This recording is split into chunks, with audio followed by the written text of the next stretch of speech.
Hi, ഞാൻ Anupriya. Current final year MBBS student at government medical college Kozhikode. So എല്ലാവർക്കും plus two exams ഒക്കെ March മാസത്തിൽ തുടങ്ങായി. ഇപ്പോഴത്തെ ഒരു സിറ്റുവേഷൻ എന്താണെന്ന് വെച്ചാൽ മിക്കവാറും കുറേയൊക്കെ ഇനി പഠിക്കാനുണ്ടാവും.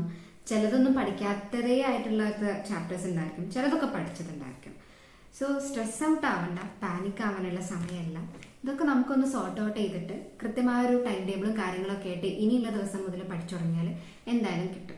സോ നമുക്കൊരു ടൈം ടേബിൾ സെറ്റ് ചെയ്യണമെന്നുണ്ടെങ്കിൽ ആദ്യം നമ്മൾ എന്ത് ചെയ്യണം, നമ്മളെ തന്നെ അനലൈസ് ചെയ്യണം. അതായത് 3 കാറ്റഗറി ആയിട്ട് തിരിക്കാം. ചിലപ്പോൾ ചില ചാപ്റ്റേഴ്സ് നിങ്ങൾ നന്നായിട്ട് പഠിച്ചതുണ്ടായിരിക്കും, അതൊന്ന്. രണ്ടാമത്തത് ഹാഫ് ആയിട്ട് കുറച്ച് പകുതി അറിയുന്ന കുറച്ച് ഭാഗങ്ങൾ, അല്ലെങ്കിൽ അവിടെ എവിടെയും കുറച്ച് അറിയാന്നുള്ള രീതിയിലുള്ള ടോപ്പിക്സോ അല്ലെങ്കിൽ ചാപ്റ്റേഴ്സ് ഉണ്ടായിരിക്കും. മൂന്നാമത്തത് നിങ്ങൾ ഒട്ടും അറിയാത്ത ടോപ്പിക്സോ ചാപ്റ്റേഴ്സോ ഉണ്ടായിരിക്കും. ഇങ്ങനെ പ്രയോറിറ്റൈസ് ചെയ്യാൻ വേണ്ടിയിട്ടാണ്. അതായത് ഇങ്ങനത്തേൽ നമ്മൾ ഏറ്റവും കൂടുതൽ പ്രയോറിറ്റി ചെയ്തതിനായിരിക്കും കൊടുക്കാം ഹാഫ് പ്രിപ്പയർഡ് ആയിട്ടുള്ള ചാപ്റ്റേഴ്സിന്. കാരണം നന്നായിട്ട് അറിയുന്ന ചാപ്റ്റേഴ്സ് ഇനിയും റിവൈസ് ചെയ്തിട്ട് വെറുതെ സമയം കളയണ്ട, അത് നമ്മൾ ലാസ്റ്റിലേക്ക് വെച്ചാൽ മതി. നന്നായിട്ട് അറിയുന്നുണ്ടെങ്കിൽ വെറുതെ അതിൽ സമയം കളയണ്ടല്ലോ. ഹാഫ് പ്രിപ്പയർഡ് ആയിട്ടുള്ളതും ഒട്ടും അറിയാത്തതും തമ്മിൽ വ്യത്യാസം എന്താണെന്ന് വെച്ചാൽ, ഹാഫ് പ്രിപ്പയർഡ് എന്ന് പറയുമ്പോൾ നിങ്ങൾക്ക് കുറച്ച് സമയം അതിലിട്ടാൽ മതി, കുറച്ച് സമയം കൊണ്ട് തന്നെ ബാക്കി അത് കംപ്ലീറ്റ് ചെയ്യാൻ പറ്റും. പിന്നെ എന്ത് ചെയ്യുക, ഒട്ടും അറിയാത്തത് നോക്കുക. അപ്പം ഇത് നിങ്ങൾക്ക് അറിയാൻ പറ്റുള്ളൂ ഏതൊക്കെയാണ് ഓരോരുത്തരുടെ ലെവൽ എന്നുള്ളത്. ജസ്റ്റ് അനലൈസ് ചെയ്യാൻ വേണ്ടിയിട്ടാണ്. എന്നിട്ട് എന്ത് ചെയ്യുക, അതിനനുസരിച്ച് പ്ലാൻ ചെയ്യുക. അത് തന്നെ ഹൈ യീൽഡിങ് ആയിട്ടുള്ള ചില ഭാഗങ്ങൾ ഉണ്ടായിരിക്കും, അല്ലെങ്കിൽ ചില ചാപ്റ്റേഴ്സ്, അത് മെയിൻ ആയിട്ട് ഫോക്കസ് ചെയ്യാനുള്ളത്. ഇങ്ങനെ ചെയ്ത് കഴിഞ്ഞാൽ അടുത്തതായിട്ട് നമ്മൾ എന്ത് ചെയ്യണം, ഒരു ടൈം ടേബിൾ ഉണ്ടാക്കണം. ഈ ടൈം ടേബിൾ എന്ന് പറയുന്നത് ഓരോരുത്തർക്കും പല രീതിയിലായിരിക്കും. ചില ആളുകൾക്ക് രാവിലെ നേരത്തെ എണീക്കുന്നത് ഇഷ്ടമായിരിക്കും, ചില ആളുകൾക്ക് രാത്രി വൈകി ഇരുന്ന് പഠിക്കണം, അങ്ങനത്തെ ടൈപ്പ് ആയിരിക്കും. അപ്പോൾ അത് നിങ്ങൾക്ക് ഓരോരുത്തർക്ക് എങ്ങനെ സ്യൂട്ടബിൾ ആയിട്ടുള്ളത് ആ രീതിയിൽ ചെയ്യാം. ഒരു ഐഡിയ ചെയ്തു തരാം. അതായത് ഇപ്പോൾ രാവിലെ എണീറ്റിട്ട് കുറച്ചുകൂടി ഫ്രഷ് ആയിരിക്കുമല്ലോ, നന്നായിട്ട് ഉറങ്ങി വിശ്രമമൊക്കെ എടുത്തിരിക്കുന്ന സമയമായിരിക്കും, മൈൻഡ് ഭയങ്കര ഫ്രഷ് ആയിരിക്കും, അത്ര ടയേർഡ് ആവില്ല ബ്രെയിൻ. അപ്പം നിങ്ങൾക്ക് കുറച്ചുകൂടി ഡിഫിക്കൽട്ടായിട്ട് തോന്നുന്ന ഭാഗം ആദ്യം തന്നെ തീർക്കുന്നതായിരിക്കും നല്ലത്. ചില ആൾക്കാർക്ക് 2 മണിക്കൂർ 3 മണിക്കൂർ അതിലപ്പുറം വേണ്ടി ഉണ്ടായിരിക്കും ഒരു ചാപ്റ്റർ തീർക്കാനൊക്കെ, അല്ലെങ്കിൽ ഒരു ടോപ്പിക്ക് തീർക്കാനൊക്കെ ചിലപ്പോൾ അത്രയൊക്കെ വേണ്ടി വരും. അപ്പം അത് നിങ്ങൾക്ക് ഉള്ള കപ്പാസിറ്റിക്ക് അനുസരിച്ച് നിങ്ങൾ പ്ലാൻ ചെയ്യാം. എങ്ങനെ വന്നാലും ഒന്ന് റിവൈസ് ചെയ്യാൻ വേണ്ടിയിട്ട് 1 മണിക്കൂർ ആ ദിവസത്തിൽ കരുതി വയ്ക്കുക. പിന്നെ കുറച്ച് സമയം പ്രീവൈസ് ക്വസ്റ്റ്യൻസ് ചെയ്യാൻ വേണ്ടിയിട്ടും വയ്ക്കുക.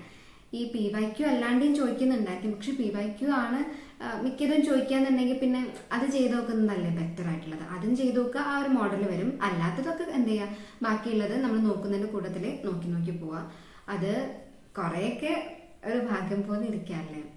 കാരണം ഈ ഒരു സമയത്ത് ഇനിയൊരു 10 ദിവസം തികച്ചുണ്ടാവില്ലല്ലോ. അപ്പോൾ ആ ഒരു സമയത്ത് എല്ലാം പെർഫെക്റ്റ് ആയിട്ട് പഠിക്കുക എന്ന് പറയുന്നത് ഭയങ്കരമായിട്ട് ടാസ്ക് അല്ലേ. ഒട്ടും അറിയാത്ത കാര്യങ്ങളൊക്കെ അപ്പം അത്രയ്ക്ക് പെർഫെക്റ്റ് ആയില്ലെങ്കിലും ചോദിക്കാൻ ഇമ്പോർട്ടൻ്റ് ആയിട്ടുള്ള സാധ്യതയുള്ളത് നല്ല രീതിയിൽ പഠിക്കുക. അതല്ലേ കുറച്ചും കൂടി ബുദ്ധിപരമായിട്ടുള്ള നീക്കം. അടുത്തതായിട്ട് സബ്ജക്റ്റ് വൈസ് പ്രയോറിറ്റൈസ് ചെയ്യാൻ നോക്കണം.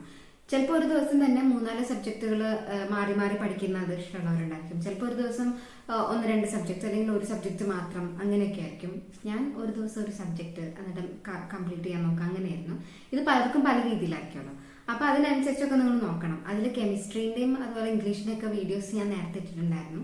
അങ്ങനെയൊക്കെ തന്നെ എല്ലാം നോക്കുക. അപ്പോൾ മാത്സ് ഒക്കെ ആണെന്നുണ്ടെങ്കിൽ കൂടുതലും പ്രോബ്ലം ചെയ്ത് നോക്കുക. അപ്പോൾ ഇൻ്റഗ്രൽസ് ഒക്കെ ബുദ്ധിമുട്ടുള്ളവരൊക്കെ ആണെന്നുണ്ടെങ്കിൽ ചില വീഡിയോസൊക്കെ കണ്ടിട്ട് എങ്ങനെയാണ് ചെയ്യുന്നത് നോക്കി പഠിക്കുക.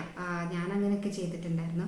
യൂട്യൂബിൽ കുറച്ച് വീഡിയോസൊക്കെ ഉണ്ടാവില്ല, അതൊക്കെ നോക്കിയിട്ട് ചെയ്ത് മോഡൽ നോക്കി പഠിക്കുക.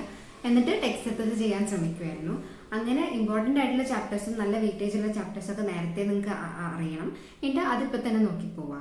ലാസ്റ്റിലേക്കൊന്നും വെക്കരുത്. എക്സാമിൻ്റെ തലേന്ന് ഇരുന്നിട്ട് എല്ലാം കൂടി പഠിച്ചെടുക്കുക എന്ന് പറയുന്നത് കുറച്ച് ബുദ്ധിമുട്ടുള്ള പരിപാടിയായിരിക്കും. നല്ല സ്ട്രെസ്സും ഉണ്ടായിരിക്കും, ആകെ മൊത്തം കിളിപാറിയ പോലെയും. അപ്പോൾ നേരത്തെ തന്നെ പഠിച്ച് റെഡിയാക്കി വെക്കുക എന്നുള്ളതാണ്. എപ്പോഴും കോൺഫിഡൻ്റ് ആയിട്ടിരിക്കണം. എല്ലാ വീട്ടിലും ചേച്ചി പറയുന്ന പോലെ എല്ലാവരും കോൺഫിഡൻ്റ് ആയിട്ടിരിക്കുക. നിങ്ങൾ എഫേർട്ട് ഇട്ട് എന്തായാലും കിട്ടുമല്ലോ.